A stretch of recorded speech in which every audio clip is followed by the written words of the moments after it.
This is Adam Bryant with the New York Times.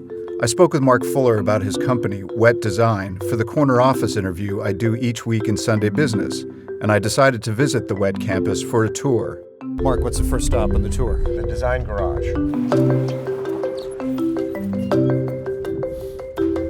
All these really creative folks are working on ideas for upcoming projects. You may not know Wet Design, but you'd probably recognize its fountains, like the Water and Light Show at the Bellagio Hotel in Las Vegas. This is we call Animation Alley. We have our own group of animators, very, very particularly specialized. Can you pull up a fun animation? The Gigabubble one? Now that water that you see there, that's 100% animated. And since these animation programs that we use rely on the laws of physics, we can go the first step here and see if it'll work, and then we'll weld all the parts together and try it full scale in the real world. Other Wet creations all started here, like the world's largest fountain at the Khalifa Tower in Dubai, where jets spray water 50 stories high. The company occupies 165,000 square feet of space in Burbank, California.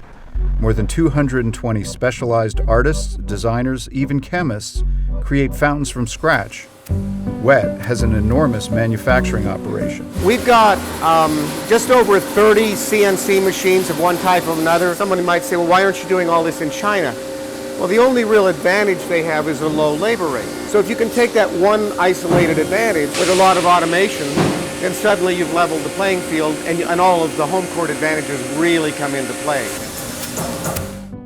Wet's offices are designed for creativity. You never know when a great idea is going to come. So we thought, well, if you're having a snack here or something and I got a neat idea, the usual thing is, has anybody got a piece of paper or a napkin? Well, all of our dining stations dispense sketch paper and we're ready to go. So you just don't want to miss that good idea.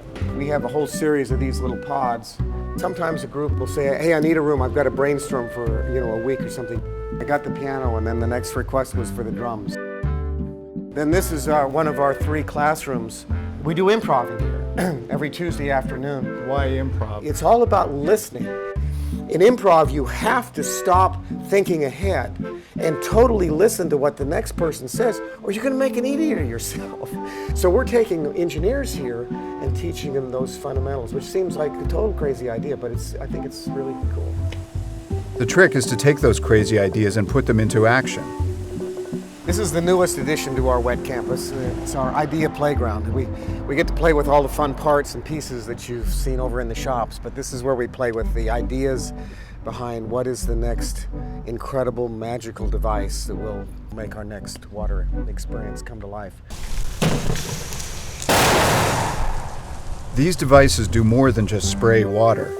For new projects, Wet is creating a bubbling jet mixed with fire, and the fire bell, which covers a flame in a dome of water.